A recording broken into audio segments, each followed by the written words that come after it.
Hello സുഹൃത്തുക്കളെ, സുശാന്താണ്. അപ്പോൾ എല്ലാവർക്കും ആദ്യം തന്നെ ഒരു പുതിയ വർഷം, സമ്പൽ സമൃദ്ധമായിട്ടുള്ളൊരു വർഷം നേരുന്നു. അതുപോലെ തന്നെ എല്ലാവരും പുതിയ വർഷത്തിൽ പുതിയ ഇൻവെസ്റ്റ്മെൻറ്റ് രീതികളെക്കുറിച്ചും പുതിയ സ്ട്രാറ്റജികളെക്കുറിച്ചൊക്കെ ചർച്ച ചെയ്തിട്ടുണ്ടാകും. അതുപോലെ തന്നെ പുതിയ സ്റ്റോക്കുകൾ ഏതൊക്കെയാണ് ഇൻവെസ്റ്റ് ചെയ്യേണ്ടതെന്നൊക്കെ ചർച്ച ചെയ്യുന്ന സമയമായിരിക്കാം.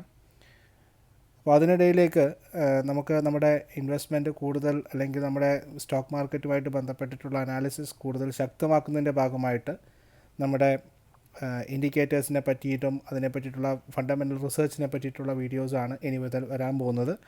അപ്പോൾ ടെക്നിക്കൽ ഇൻഡിക്കേറ്റേഴ്സ് നമ്മൾ ഓരോന്നായിട്ട് ഡിസ്കസ് ചെയ്തുകൊണ്ടിരിക്കുകയായിരുന്നു. കഴിഞ്ഞ വീഡിയോ വോളിയം പ്രൊഫൈലിനെ പറ്റിയിട്ടായിരുന്നു. കാണാത്തവരുണ്ടെങ്കിൽ തീർച്ചയായിട്ടും വീഡിയോ കാണുക. അതുപോലെ തന്നെ സ്റ്റോക്ക് മാർക്കറ്റുമായിട്ട് ബന്ധപ്പെട്ട വീഡിയോസ് നിങ്ങൾ എല്ലാവരുമായിട്ട് ഷെയർ ചെയ്യുക, പങ്കുവെക്കുക. ഇൻഫോർമേഷൻസ് വാല്യുബിൾ ആണെന്ന് തോന്നുന്നുണ്ടെങ്കിൽ തീർച്ചയായിട്ടും നിങ്ങൾ ചാനൽ ലൈക്ക് ചെയ്യേണ്ടതാണ്. അതുപോലെ തന്നെ അപ്പോൾ വെൽക്കം ടു യൂട്യൂബ് ചാനൽ. ഈ വർഷത്തെ ആദ്യത്തെ വീഡിയോ ആണ്. അപ്പോൾ ആദ്യത്തെ വീഡിയോ ഒരിക്കലും മോശമാക്കരുത് എന്നുള്ള ഉദ്ദേശത്തോടെ തന്നെയാണ്. ഒരു ഇൻഡിക്കേറ്ററാണ് നിങ്ങൾക്ക് ഇന്ന് ഈ വീഡിയോയിലൂടെ പരിചയപ്പെടുത്താൻ പോകുന്നത്.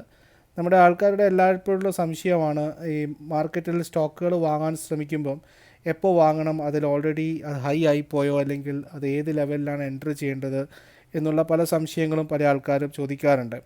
അപ്പം അത് മനസ്സിലാക്കാനുള്ള ഒരു ചെറിയ ഒരു ടൂളായിട്ട് ഞാനിന്ന് വന്നിരിക്കുന്നത്. അല്ലെങ്കിൽ എപ്പോഴാണ് ആ പെർട്ടിക്കുലർ സ്റ്റോക്ക് മുകളിലേക്ക് പോകുന്തോറും അതിലിപ്പോഴും ബൈങ് നടക്കുന്നുണ്ടോ, അതിൻ്റെ സ്ട്രെങ്ത് എത്രമാത്രം ഉണ്ട് എന്നൊക്കെ മനസ്സിലാക്കാൻ. അതിന് വേണ്ടിയിട്ട് നമ്മൾ ADX ഒരു ടൂളായിട്ട് ഉപയോഗിക്കാറുണ്ട്, RSI ഉപയോഗിക്കാറുണ്ട്, MACD ഉപയോഗിക്കാറുണ്ട്. ഇതൊക്കെ ഞാൻ കൃത്യമായിട്ട് വീഡിയോ 1 by 1 ചെയ്തിട്ടുണ്ട്.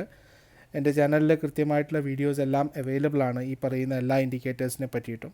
പക്ഷേ ഇന്നൊരു പുതിയ ഇൻഡിക്കേറ്ററുമായിട്ട് നിങ്ങളോട് വരാൻ കാരണം, അത് നമ്മൾ എങ്ങനെയാണ് ഈ പറയുന്ന ഈ സ്റ്റോക്കുകളിൽ മണി ഫ്ലോ വന്നിരിക്കുന്നത്, അതായത് മണി ഫ്ലോ ഇൻഡെക്സ് എന്ന ഇൻഡെക്സിനെ പറ്റിയാണ് ഇന്ന് പറയാൻ പോകുന്നത്. MFI, money flow index. Okay, ഇത് എന്താണെന്ന് വെച്ച് കഴിഞ്ഞാൽ ഓരോ പെർട്ടിക്കുലർ ലെവലിലും ഈ സ്റ്റോക്കിൽ എത്രമാത്രം ബൈ ഒക്കെ നടന്നിട്ടുണ്ട്, അല്ലെങ്കിൽ ഓരോ അപ്പ് സൈഡിലും ഓരോ ഡൗൺ സൈഡിലും ഈ സ്റ്റോക്കിൽ എത്രമാത്രം മണി അല്ലെങ്കിൽ ഇൻവെസ്റ്റ്മെൻറ്റ് വന്നിട്ടുണ്ട് എന്ന് മനസ്സിലാക്കാൻ പറ്റുന്ന ഒരു പെർട്ടിക്കുലർ ഇൻഡെക്സാണ് മണി ഫ്ലോ ഇൻഡെക്സ് എന്ന് പറയുന്നത്. ഇത് വളരെ കൃത്യമായിട്ട് നമുക്ക് പെട്ടെന്ന് തന്നെ സെറ്റ് ചെയ്യാൻ പറ്റുന്നതാണ്. പിന്നെ ഇതൊരു കാര്യം, കൃത്യമായിട്ട് ഇത് വെച്ചിട്ട് ഇൻവെസ്റ്റ് ചെയ്യുന്നത് ഒരിക്കലും ഷോർട്ട് ടൈം ഈ പറയുന്ന ഇൻട്രാഡേക്ക് വേണ്ടിയിട്ടുള്ളതല്ല. ഇതെപ്പോഴും ലോങ് ടേം, മീഡിയം ടേം ഇൻവെസ്റ്റ്മെൻറ്റിന് വേണ്ടിയിട്ട് സ്റ്റോക്കുകൾ സെലക്ട് ചെയ്യുമ്പം ഉപയോഗിക്കാവുന്ന ഒരു ഇൻഡെക്സാണ്. പിന്നെ കൂടുതലായിട്ടും ഇത് നമ്മുടെ ബ്ലൂ ചിപ്പ് ഷെയറുകളിൽ അല്ലെങ്കിൽ മുൻനിര ഓഹരികളിൽ ഉപയോഗിക്കാൻ ശ്രമിക്കുക. അതിലാണ് കൂടുതൽ റിസൾട്ട് കാണപ്പെടുന്നത്. മ്യൂച്വൽ ഫണ്ട് അല്ലെങ്കിൽ മണി ഫ്ലോ ഇൻഡെക്സ് ഏറ്റവും കൂടുതൽ വർക്ക് ചെയ്യപ്പെടുന്നത് ഈ പറയുന്ന സ്റ്റോക്കുകളിലാണ്, മുൻനിര ഓഹരികളിലാണ് നമുക്ക് പറയാം. ഇതാദ്യം നമുക്ക് എങ്ങനെയാണ് സെറ്റ് ചെയ്യുന്നത് നോക്കാം. ഇത് ഇന്ന് ഞാൻ ഉപയോഗിക്കുന്നത് സീറോദയുടെ പ്ലാറ്റ്ഫോമാണ്. ഇതിൽ എല്ലാവരും സെറ്റ് ചെയ്യുന്ന പോലെ തന്നെ ഇൻഡിക്കേറ്റേഴ്സിൽ പോയിട്ടാണ് മണി ഫ്ലോ ഇൻഡെക്സ് നമുക്ക് ശ്രദ്ധിക്കാം. മണി ഫ്ലോ ഇൻഡെക്സ് സെറ്റ് ചെയ്യാൻ പറ്റുന്നത്. മണി ഫ്ലോ ഇൻഡെക്സ് സെറ്റ് ചെയ്ത് കഴിഞ്ഞാൽ നമുക്ക് താഴെ നമ്മുടെ ചാർട്ടിൻ്റെ വോളിയം, ആ ഭാഗത്ത് കാണിക്കുന്ന വോളിയം ആ സൈറ്റിൽ നമുക്കിത് ഈ രീതിയിൽ വന്നു കഴിഞ്ഞിട്ടുണ്ടാകും. ഇതൊരു ഓസിലേറ്ററാണ്, അതായത് ഇതിൻ്റെ വാല്യൂ നിശ്ചയിക്കപ്പെടുന്നത് ഇതിൻ്റെ പെർട്ടിക്കുലർ റേഞ്ച് ബൗണ്ടായിട്ടാണ് ഇതിൻ്റെ വാല്യൂ നിശ്ചയിക്കപ്പെടുന്നത്. ഇതിന് നമുക്ക് ആദ്യം തന്നെ 3 ക്ലാസ്സായിട്ട് തിരിക്കാം: 0 to 20, 20 to 80, 80 to 100. Okay, oscillator എന്ന് പറഞ്ഞാൽ ഇതിൻ്റെ വാല്യൂ 0നും 100നും ഇടയിലാണ് കിടക്കുക. 0നും 100നും ഇടയിലാണ് മണി ഫ്ലോ ഇൻഡെക്സിൻ്റെ വാല്യൂ കണക്കാക്കപ്പെടുന്നത്. ഇതിപ്പം നിങ്ങൾക്കിപ്പോൾ കാണാൻ പറ്റും. ഇത് ആക്സിസ് ബാങ്കിൻ്റെ മണി ഫ്ലോ ഇൻഡെക്സ് നമ്മൾ ട്രേഡ് ചെയ്യപ്പെട്ടിട്ടുണ്ട്. ഇവിടെ 65.82 എന്ന വാല്യൂ ആണ് ഇപ്പോഴത്തെ മണി ഫ്ലോ ഇൻഡെക്സിൻ്റെ വാല്യൂ കണക്ക്. 0 മുതൽ നമുക്ക് 100 വരെയാണ് ഇതിൻ്റെ വാല്യൂ കണക്കാക്കപ്പെടുന്നത്. അപ്പോൾ ഇത് നമുക്ക് കൃത്യമായിട്ട് സെറ്റ് ചെയ്യാം. അപ്പർ ബാൻഡ് നമുക്ക് റെഡ് കൊണ്ട് അല്ലെങ്കിൽ ഓറഞ്ച് കളറിൽ സെറ്റ് ചെയ്തിരിക്കുന്നു. ലോവർ ബാൻഡ് നമുക്ക് ഗ്രീൻ കൊണ്ട് സെറ്റ് ചെയ്യാം. അതുപോലെ തന്നെ ഇൽനെസ് ബാക്ക്ഗ്രൗണ്ട് നമുക്ക് ഓക്കെ, അത് സെറ്റ് ചെയ്ത് കഴിഞ്ഞാൽ കൃത്യമായിട്ട് നമുക്കത് ചാർട്ടിൽ രേഖപ്പെടുത്തി വരുന്നതായിട്ട് കാണാൻ പറ്റും. ഓക്കെ, അപ്പോൾ ഇതിനെ 3 റേഞ്ച് എങ്ങനെയാണ് പറയുന്നത് വെച്ച് കഴിഞ്ഞാൽ 0 to 20 അത് ബാരിഷ് ആണെന്ന് പറയാം, അല്ലെങ്കിൽ ബാരിഷ് സിഗ്നൽ ആണെന്ന് പറയാം, സൂപ്പർ ബാരിഷ് എന്നൊക്കെ പറയാം. 20 to 80 ആണ് നമ്മളൊരു ട്രേഡിംഗ് സോൺ എന്ന്, അല്ലെങ്കിൽ നമ്മളൊരു മീഡിയം ടേം സോൺ എന്ന് പറയുന്നത്. ട്രേഡിംഗ് സാധാരണ നോർമൽ റേഞ്ച് എന്ന് പറയാം. എബവ് 80 ഓവർ ബോട്ടാണെന്ന് പറയാം. അത് കറക്ഷന് സാധ്യത നമ്മൾ ഈ പറയുന്ന മറ്റു ഇൻഡെക്സുകൾ, മറ്റുള്ള ഇൻഡെക്സുകളൊക്കെ ഉപയോഗിക്കുന്ന പോലെ തന്നെ മറ്റുള്ള ഇൻഡിക്കേറ്റേഴ്സൊക്കെ പറയുന്നുണ്ട്. അപ്പോൾ 0 to 20, 20 to 80, 80 എബവ്. ഓക്കെ. പക്ഷേ നല്ല സ്റ്റോക്കുകളെ സംബന്ധിച്ചിട്ട്, ഈ പറയുന്ന ബ്ലൂ ചിപ്പുകളൊക്കെ സംബന്ധിച്ചിട്ട് ഒരിക്കലും 20 ഒന്നും വന്നിട്ട് ഞാനധികം കാണാറില്ല. മിക്കവാറും 30-40 റേഞ്ചുകളിലാണ് ഈ പറയുന്ന നല്ല ബ്ലൂ ചിപ്പ് കമ്പനികളുടെ സ്റ്റോക്കുകൾ എപ്പോഴും വരാറുള്ളത്. അപ്പോൾ നമുക്ക് ബ്ലൂ ചിപ്പ് കമ്പനികൾ എടുക്കുമ്പം 20 നമുക്ക് യാർഡ് സ്റ്റിക്കായിട്ട് വെക്കേണ്ട ആവശ്യമില്ല. നമുക്കൊരു 30-40 റേഞ്ചൊക്കെ എടുക്കാം. ഇപ്പോൾ നമുക്കൊന്ന് പരിശോധിക്കാം ഇതെങ്ങനെയാണ് ഇത് വർക്കൗട്ട് ചെയ്യുന്നത് എന്നുള്ളത്. ഇതെങ്ങനെയാണിത് കാൽക്കുലേറ്റ് ചെയ്ത് നമുക്ക് നോക്കാം.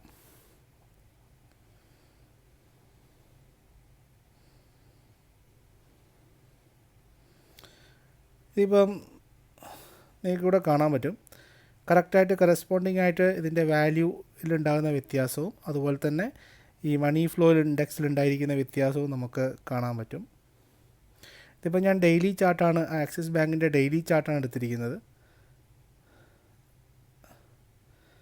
ആക്സിസ് ബാങ്കിൻ്റെ ഡെയിലി ചാർട്ടാണ് എടുത്തിരിക്കുന്നത്. അതിൽ നമ്മൾ മണി ഫ്ലോ ഇൻഡെക്സ് സെറ്റ് ചെയ്യുകയാണ്.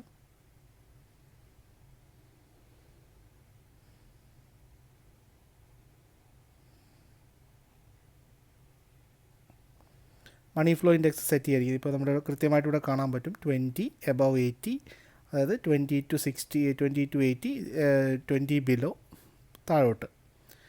അപ്പോൾ ഇപ്പോൾ ആക്സിസ് ബാങ്കിൻ്റെ റേഞ്ച് കിടക്കുന്നത് കറസ്പോണ്ടിങ് ആയിട്ട് പറയുമ്പോൾ ഇവിടെയാണ്.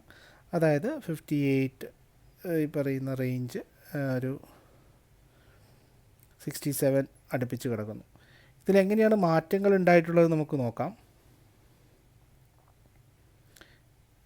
ഇവിടെ കൃത്യമായിട്ട് മനസ്സിലാവും, കണ്ടോ, 80ക്ക് അപ്പുറത്തേക്കൊന്നും ആക്സിസ് ബാങ്ക് എപ്പോഴും മണി ഫ്ലോ അവിടെ നിന്നൊക്കെ കറക്ഷൻ സംഭവിച്ചിട്ടുണ്ട്. കറസ്പോണ്ടിങ് ആയിട്ട് നിങ്ങൾ നോക്കുമ്പോൾ നിങ്ങൾക്ക് മനസ്സിലാവും. ഇത് എന്താണ് മണി ഫ്ലോ എന്ന് ഞാൻ പറഞ്ഞല്ലോ. അതായത് ഈ പർട്ടിക്കുലർ ലെവലിൽ ഈ എത്തുമ്പോൾ സ്റ്റോക്കിൽ ബൈയിങ് നടക്കുന്നുണ്ടെങ്കിലും അത്രമാത്രം ഡെലിവറി വോളിയമോ അല്ലെങ്കിൽ ആ പർട്ടിക്കുലർ സ്റ്റോക്കിൽ പ്രൈസിൽ അത്രമാത്രം ബൈ നടക്കുന്നില്ല, അല്ലെങ്കിൽ സ്ട്രെങ്ത്ത് കാണിക്കുകയാണ്. സ്ട്രെങ്ത്ത് എന്ന് പറയാൻ പറ്റില്ല, അതൊരു ബൈയിങ് എത്രമാത്രം നടക്കുന്നുണ്ട്, മണി ഫ്ലോ എത്രമാത്രം അതിലേക്ക് വരുന്നുണ്ട് എന്നുള്ളതാണ് ഈ മണി ഫ്ലോ ഇൻഡെക്സ് കാണിക്കുന്നത്. കാരണം ഇവിടെ നമുക്ക് 80 ഒരു ഹയർ സൈഡ് ടോപ്പായിട്ട് നമുക്ക് വർത്തിക്കാം. അവിടെ 80 വന്നു, ജസ്റ്റ് ടച്ച് ചെയ്തിട്ട് 82 വരെയൊക്കെ പോയിട്ട് 82 വരെ പോയിട്ട് പിന്നെ നിങ്ങൾക്ക് കറസ്പോണ്ടിങ് ആയിട്ട് ആക്സിസ് ബാങ്കിൽ വന്നിട്ടിരിക്കുന്ന കറക്ഷൻ കാണാൻ പറ്റും. അതുപോലെ തന്നെ ഇവിടെ ഇപ്പോൾ സപ്പോർട്ടായിട്ട് എടുക്കുന്നത് ഏകദേശം 30 കണ്ടോ. അതാണ് ഞാൻ പറഞ്ഞത്, ഒരു 30 നമുക്കൊരു മണി ഫ്ലോ ഇൻഡെക്സിൻ്റെ ബേസ് ആക്കി എടുക്കാം. ഇപ്പോൾ ആക്സിസ് ബാങ്കിൽ നല്ലൊരു ബൈയിങ് ഓപ്പർച്യൂണിറ്റി വരാൻ കാരണം ഇവിടെ 22 വന്നിട്ടുണ്ടായിരുന്നു മണി ഫ്ലോ. അതിനുശേഷം ആക്സിസ് ബാങ്കിലുണ്ടായിരുന്ന കറക്ഷൻ വന്ന റിക്കവറി നിങ്ങൾക്ക് കാണാൻ പറ്റും. അപ്പോൾ ഒരു നല്ല ബ്ലൂ ചിപ്പ് സ്റ്റോക്കുകളിലൊക്കെ 30-20 ബിലോ ഒക്കെ കിട്ടിക്കഴിഞ്ഞാൽ നല്ലൊരു ഓപ്പർച്യൂണിറ്റി ആയിട്ടാണ് നമ്മൾ കണക്കാക്കേണ്ടത്. അപ്പോൾ ആ സ്റ്റോക്കിൽ എൻട്രി എടുക്കാൻ പറ്റിയ ഒരു സമയമായിട്ട് കണക്കാക്കിക്കൊണ്ട് ആ സ്റ്റോക്കിൽ എടുക്കുക. ഇതാണ് ഞാൻ ബ്ലൂ ചിപ്പ് എന്ന് പറയാൻ പ്രത്യേകം കാരണം ക്വാളിറ്റി കുറഞ്ഞ സ്റ്റോക്കുകളിൽ ഇപ്പം 20 അല്ലെങ്കിൽ 20 താഴെയോ മണി ഫ്ലോ ഇൻഡെക്സ് വന്നു എന്ന് വെച്ചിട്ട് നമുക്ക് അതിൻ്റെ അത്രമാത്രം ബുള്ളിഷാണോ അല്ലെങ്കിൽ തിരിച്ചു വരുന്നു എന്നൊക്കെ പറയാൻ പറ്റില്ല. പക്ഷെ നല്ല സ്റ്റോക്കുകൾ ഇപ്പം 20 അല്ലെങ്കിൽ 30-20 അടുപ്പിച്ച് വരികയാണെങ്കിൽ നല്ലൊരു ഓപ്പർച്യൂണിറ്റി ആയിട്ട് കണ്ടിട്ട് തന്നെ ആ സ്റ്റോക്കിലേക്ക് ഇൻവെസ്റ്റ്മെൻറ്റിന് നമുക്ക് പരിഗണിക്കാവുന്നതാണ്. ഇതിപ്പോൾ തിരിച്ച് മണി ഫ്ലോ ഇൻഡെക്സ് പതുക്കെ കയറി ഇപ്പോൾ 65 അടുപ്പിച്ച് വന്നിരിക്കുന്നുണ്ട്. അതുപോലെ തന്നെ ആ മണി ഫ്ലോ കൂടുന്നതിനനുസരിച്ചിട്ട് സ്റ്റോക്കിലുണ്ടായിരുന്ന വ്യതിയാനവും നിങ്ങൾക്ക് കാണാൻ പറ്റുന്നതാണ്. ഇതുപോലെ എല്ലാ മെയിൻ സ്റ്റോക്കുകളിലും ഇപ്പോൾ റിലയൻസിൻ്റെ കാര്യം എടുത്താലും മണി ഫ്ലോ ഇൻഡെക്സ് എങ്ങനെ വർക്ക് ചെയ്യുന്നു നോക്കാം. റിലയൻസിൻ്റെ ഇപ്പം 40 കണ്ടോ. റിലയൻസിൽ പലപ്പോഴും 40 ഒരു സപ്പോർട്ടായിട്ട് മണി ഫ്ലോ ഇൻഡെക്സിൽ നമുക്ക് ആക്ട് ചെയ്യുന്നത് കാണാം. അതുപോലെ തന്നെ ഇവിടെ ഈ സമയത്ത് റിലയൻസിൻ്റെ മണി ഫ്ലോ ഇൻഡെക്സ് 30 വരെ വരുകയുണ്ടായി. 30 വരുമ്പം ആ സമയത്ത് ഏറ്റവും താണ് നിൽക്കുന്ന സമയമായിരുന്നു. ഈ നിങ്ങൾ ചാർട്ടിൽ കറസ്പോണ്ടിങ് ആയിട്ടുള്ള ചാർട്ട് നോക്കിയാൽ മനസ്സിലാവും. ഇത് ഡെയിലി ചാർട്ടാണ്. 30 മണി ഫ്ലോ ഇൻഡെക്സ് വന്നിരുന്ന സമയത്ത് അതിൻ്റെ പ്രൈസും ഏകദേശം 1250 താഴെയായിരുന്നു. പിന്നെ അവിടുന്ന് മണി ഫ്ലോ ഈ പറയുന്ന അപ്സൈഡിലൊക്കെ ഒരുപാട് ബൈയിങ് വന്നിട്ടുണ്ട് എന്നുള്ളതാണ് കാണിക്കുന്നത്. പിന്നെ അത് 72 വരെയൊക്കെ പോയി, അത് ഏകദേശം 80 അടുത്ത് വന്നു. പിന്നെ മണി ഫ്ലോ ഇൻഡെക്സും താഴോട്ട് വരാൻ തുടങ്ങി. അതിന് കണക്കായിട്ട് അവിടെ താഴോട്ട് വരുന്നുണ്ടെങ്കിലും ബൈയിങ് കുറവായിരുന്നു എന്ന് വേണം നമുക്ക് മനസ്സിലാക്കാൻ വേണ്ടിയിട്ട്.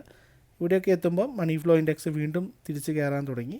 അതിന് കറസ്പോണ്ടിങ് ആയിട്ട് സ്റ്റോക്ക് പ്രൈസിലും തിരികെ കയറാൻ തുടങ്ങി. അതായത് അവിടെ ബൈയിങ് വന്നിട്ടുണ്ട്, ഓരോ അപ്പ് സൈഡിലേക്കിലും ബൈയിങ് വന്നിട്ടുണ്ട്. അതിന് ശേഷം ഷാർപ്പായിട്ടുള്ള ഒരു അപ്പ് സൈഡാണ് റിലയൻസിൽ വന്നത്. 80ക്ക് പുറകെ പോകുമ്പം 80ക്ക് മുകളിലേക്ക് പോകുമ്പോൾ നമുക്ക് ആ സ്റ്റോക്കിൻ്റെ ട്രെൻഡും കൂടി നോക്കണം.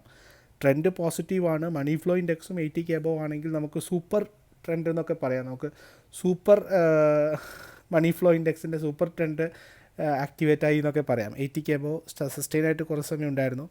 80ക്ക് മുകളിലേക്ക് പോയി 91 വരെയൊക്കെ വന്നിട്ടുണ്ടായിരുന്നു മണി ഫ്ലോ ഇൻഡെക്സ്. റിലയൻസിൻ്റെ 91 ഒക്കെ വന്നിട്ടുണ്ടായിരുന്നു. അതിനുശേഷം 80 വന്നു, അത് കറക്റ്റ് ചെയ്ത് ഇപ്പോൾ 40ക്ക് അടുപ്പിച്ച് നിൽക്കുന്നു, 43ക്കൊക്കെ അടുപ്പിച്ച് നിൽക്കുന്നു. ഇന്ന് മെയിൻ സ്റ്റോക്കുകളിലൊക്കെ മണി ഫ്ലോ ഇൻഡെക്സ് വളരെ കൃത്യമായിട്ട് വർക്ക് ചെയ്യുന്നതാണ് കാണാൻ പറ്റും. ICICI ബാങ്കിൻ്റെ നോക്കാം. ICICI ബാങ്കിലും അടുത്ത കാലത്തായിട്ട് നിങ്ങൾക്കറിയാം ഒരു നല്ലൊരു റാലി സംഭവിച്ചൊരു സ്റ്റോക്കാണ് ICICI. ഇതിൽ നോക്കാം നമുക്ക് 56, അതിൽ നിന്ന് മണി ഫ്ലോ ഇൻഡെക്സ് താഴോട്ട് വന്നു. ഇവിടെ ICICI നമുക്കൊരു മണി ഫ്ലോ ഇൻഡെക്സ് കൃത്യമായിട്ട് 30ക്ക് അടുപ്പിച്ചെടുക്കുന്നത് കാണാൻ പറ്റും. അപ്പം 30 അബൌവ് 20 to 30 റേഞ്ചിൽ നല്ല സ്റ്റോക്കുകളിൽ മണി ഫ്ലോ ഇൻഡെക്സ് കണ്ടു കഴിഞ്ഞാൽ അതൊരു നല്ലൊരു ബൈയിങ് എൻട്രി അല്ലെങ്കിൽ നല്ലൊരു ഓപ്പർച്യൂണിറ്റി ആയിട്ട് നമുക്ക് എടുക്കാം. 20 ബിലോ ആണെങ്കിൽ നമുക്കതിനെ സൂപ്പർ ബാരിഷ് എന്ന് പറയുന്ന ട്രെൻഡായിട്ട് ആക്ടിവേറ്റ് ചെയ്യാം. Above 80 super bullish trend activate ചെയ്യുന്നത് പോലെ തന്നെ ബിലോ 20 സൂപ്പർ ബാരിഷ് ട്രെൻഡായിട്ട് നമുക്ക് പരിഗണിക്കാവുന്നതാണ്. ഇനി നമുക്കൊരു രണ്ടാമത്തെ ലെവൽ കൺഫർമേഷൻ, അതായത് ഈ പറയുന്ന സമയത്ത് എൻട്രി ചെയ്യണോ വേണ്ടയോ എന്നുള്ളത് ഏറ്റവും നല്ല കോമ്പിനേഷൻ ഞാൻ കണ്ടിട്ടുള്ളത് MACD ആയിട്ട് നമുക്കിതിനെ കമ്പൈൻ ചെയ്യുക എന്നുള്ളതാണ്. MACD ആയിട്ട് കമ്പൈൻ ചെയ്യുക. MACD ആയിട്ട് കമ്പൈൻ ചെയ്യുമ്പോൾ കറക്റ്റായിട്ട് നോക്കുക. MACDയും കൂടി ഒരു ബൈ സിഗ്നൽ തരുന്നുണ്ടെങ്കിൽ നമുക്ക് ഇവിടെ കണ്ടോ, ഇവിടെ കൃത്യമായിട്ടുള്ള ഒരു മണി ഫ്ലോ ഇൻഡെക്സും റൈസ് ചെയ്യുന്നു, അല്ലെങ്കിൽ മണി ഫ്ലോ ഇൻഡെക്സും കൂടി വരുന്നു. അതേസമയം നമുക്ക് MACDയും ഒരു ബൈ സിഗ്നൽ തരുന്നു എങ്കിൽ തീർച്ചയായിട്ടും നമുക്ക് ആ സ്റ്റോക്കിൽ എൻട്രി എടുക്കാവുന്നതാണ്. ഇപ്പം ഡെയിലി ചാർട്ട് വെച്ചിട്ടാണ് ഞാൻ നോക്കുന്നത്. അപ്പോൾ ആ ഡെയിലി ചാർട്ടിൽ കൃത്യമായിട്ടുള്ള രണ്ട് മണി ഫ്ലോ ഇൻഡെക്സ് കൂടുന്നു, അതുപോലെ തന്നെ MACD ഒരു സിഗ്നൽ ലൈൻ ഒരു ബൈ തരുന്നു. ഇങ്ങനെയുള്ള കണ്ടീഷൻസ് വരുമ്പോൾ നമുക്ക് തീർച്ചയായിട്ടും ഒരു സെക്കൻഡ് ഫിൽറ്റർ എന്ന നിലയിൽ MACD ഉപയോഗിച്ചുകൊണ്ട് നമുക്ക് കൺഫേം ചെയ്തെടുക്കാവുന്നതാണ്. അപ്പം ഉപയോഗിക്കുന്നവർ ഈ രീതിയിൽ ഉപയോഗിക്കുക. വെറും MFI അല്ലെങ്കിൽ മ്യൂച്വൽ മണി ഫ്ലോ ഇൻഡെക്സിനെ മാത്രം ഡിപ്പെൻഡ് ചെയ്യാതെ, ഓക്കെ മണി ഫ്ലോ ഇൻഡെക്സ് കൂടി നമുക്ക് ഡിപ്പെൻഡ് ചെയ്യാം, അതിനപ്പുറം MACD കൂടി മിക്സ് ചെയ്യുകയാണെങ്കിൽ കൂടുതൽ അക്യുറേറ്റ് ആയിട്ടുള്ള റിസൾട്ട് നമുക്കിതിൽ കിട്ടുന്നതാണ്. അപ്പം ഈ രണ്ട് ഇൻഡിക്കേറ്റർ ആയിരിക്കണം നമ്മൾ ഇന്നത്തെ പഠന വിഷയമായിട്ടുള്ളത്. മണി ഫ്ലോ ഇൻഡെക്സ്, അതായത് എത്രമാത്രം ബൈയിങ് നടത്തിയിട്ട്, ഇതിൻ്റെ കാൽക്കുലേഷൻസിൻ്റെ അധികം നമ്മൾ പോകേണ്ട ആവശ്യമില്ല. കാരണം ഓരോ പ്രൈസിലും എത്രമാത്രം ബൈയിങ് നടന്നിട്ടുണ്ടെന്ന് കാണിച്ചിട്ട് അതിൻ്റെ ഒരു പെർട്ടിക്കുലർ ആവറേജ് പ്രൈസ് എടുത്തിട്ട് മൾട്ടിപ്ലൈ ചെയ്തിട്ടാണ്, ഈ വെയ്റ്റഡ് ആവറേജ് ഇട്ടിട്ടാണ് നമ്മൾ ഈ മണി ഫ്ലോ പ്രൈസ് കാണുന്നത്. അപ്പോൾ അതിൻ്റെ ഫ്ലോ കാണിക്കുന്നത് അതിൽ എത്രമാത്രം ബൈയിങ് നടന്നിട്ടുണ്ട്, ഓരോ അപ്പ് സൈഡിലും ഡൗൺ സൈഡിലും എത്രമാത്രം ബൈ നടന്നിട്ടുണ്ടെന്ന് കാണിക്കുന്നതിൻ്റെ ഫ്ലോ, മണിയിലെ ഫ്ലോ ആണ് ഈ ഇൻഡെക്സ് ആയിട്ട് പ്ലോട്ട് ചെയ്യപ്പെട്ടിരിക്കുന്നത്. അപ്പോൾ അത് കൂടുമ്പം അതിലേക്ക് കൂടുതലായിട്ട് ബൈ വന്നിട്ടുണ്ടെന്നും അത് കുറയുമ്പം അതിൽ അത്രമാത്രം സെല്ലിംഗ് നടക്കുന്നുണ്ടെന്നുമാണ് നമുക്ക് മനസ്സിലാക്കാൻ പറ്റുന്നത്. അപ്പോൾ മണി ഫ്ലോ ഇൻഡെക്സ് കൂടുകയും പറയുന്ന RSIയിലും ഒരു പോസിറ്റീവ് സിഗ്നൽ കാണിക്കുകയാണെങ്കിൽ അവിടെ നമുക്ക് തീർച്ചയായിട്ടും ഒരു ബൈ സിഗ്നൽ എടുക്കാം. ഇതൊക്കെ കൃത്യമായിട്ടുള്ള ഉദാഹരണങ്ങളാണ്. ഇപ്പം ഇവിടെ ICICI ബാങ്കിൽ ഇവിടെ കണ്ടിരിക്കുന്ന ക്രോസ് ഓവറും അതുപോലെ തന്നെ കറസ്പോണ്ടിങ് ആയിട്ടുള്ള മ്യൂച്വൽ MFIയിൽ കണ്ടിരിക്കുന്ന പോസിറ്റീവ് സിഗ്നലും ഒരു ബൈ സിഗ്നലാക്കി തന്നെ നമുക്ക് എടുക്കാവുന്നതാണ്. അപ്പോൾ നിങ്ങൾ സാധാരണയായിട്ട് ട്രേഡിങ്ങിന് വേണ്ടിയിട്ട് സെറ്റപ്പ് ഉണ്ടാക്കുമ്പോൾ അല്ലെങ്കിൽ ട്രേഡിങ്ങിന് വേണ്ടിയിട്ടുള്ള ഹോംവർക്ക് ചെയ്യുമ്പോൾ ഈ പറയുന്ന ഇൻഡെക്സുകളൊക്കെ വെച്ചിട്ട് ഈ പറയുന്ന സ്വിംഗ് ട്രേഡിനും അതുപോലെ തന്നെ ഇൻവെസ്റ്റ്മെൻറ്റിനും വേണ്ടിയിട്ടുള്ള സ്റ്റോക്കുകൾ സെലക്ട് ചെയ്യുമ്പം ഇത് കൃത്യമായിട്ട് നിങ്ങൾക്ക് ഉപയോഗിക്കാവുന്നതാണ്. അപ്പോൾ ഇങ്ങനെ ഓരോ ഇൻഡിക്കേറ്റർ നമ്മൾ പല ഇൻഡിക്കേറ്ററായിട്ട് നമ്മുടെ ചാനലിൽ ഡിസ്കസ് ചെയ്തിട്ടുണ്ട്. അപ്പോൾ ഓരോ ഇൻഡിക്കേറ്ററും വളരെ വിശദമായിട്ടിരുന്ന് പഠിച്ച് നോക്കി അപ്ലൈ ചെയ്ത് നോക്കുമ്പോൾ നിങ്ങൾക്ക് കൃത്യമായിട്ട് ഒരാളെയും ഡിപ്പെൻഡ് ചെയ്യാതെ സ്വന്തമായിട്ട് ഒരു സ്റ്റോക്ക് എടുത്ത് വെച്ച് ബേസിക് ആയിട്ടുള്ള അനാലിസിസ് കംപ്ലീറ്റ് ചെയ്യാൻ വേണ്ടിയിട്ട് സഹായിക്കുന്നതാണ്. അല്ലെങ്കിൽ കൂടുതലൊന്നും ഒരു ആൾക്കാരും ചെയ്യുന്നില്ല. റിസർച്ച് അനലിസ്റ്റുകളും കാര്യങ്ങളൊക്കെ ഇതേ കാര്യങ്ങളൊക്കെ തന്നെയാണ് ചെയ്തത്. ഇതിങ്ങനെയുള്ള കാര്യങ്ങൾ തന്നെയാണ് സ്റ്റോക്ക് റെക്കമെൻഡേഷനായിട്ട് നമ്മുടെ സ്റ്റോക്ക് ബ്രോക്കേഴ്സൊക്കെ തരുന്നുകൊണ്ടിരിക്കുന്നത്. അപ്പോൾ അതിൽ നിങ്ങളും കുറച്ചുകൂടി ആക്റ്റീവ് ആവുക. നമ്മുടെ ഇൻവെസ്റ്റ്മെൻറ്റ് നമ്മുടെ പ്രൊട്ടക്റ്റ് ചെയ്യേണ്ടത് നമ്മളാണ് ആദ്യത്തെ ഉത്തരവാദിത്തം. അപ്പോൾ അതിന് വേണ്ടിയിട്ട് നിങ്ങളെ പ്രാപ്തരാക്കുക എന്നുള്ളതാണ് ചാനലിൻ്റെ ഉദ്ദേശം. അപ്പോൾ എല്ലാവർക്കും മനസ്സിലായെന്ന് വിചാരിക്കുന്നു. അപ്പോൾ നിങ്ങളുടെ അഭിപ്രായങ്ങൾ രേഖപ്പെടുത്തുക, കമൻറ്റ് ചെയ്യുക. തീർച്ചയായിട്ടും നമ്മുടെ ചാനലുകളിൽ എല്ലാവരിലും എത്തിക്കാൻ നിങ്ങളുടെ സഹായം കൂടി ആവശ്യമുണ്ട്. അപ്പം ചാനൽ സബ്സ്ക്രൈബ് ചെയ്യുക. Happy investing, keep investing. Thank you.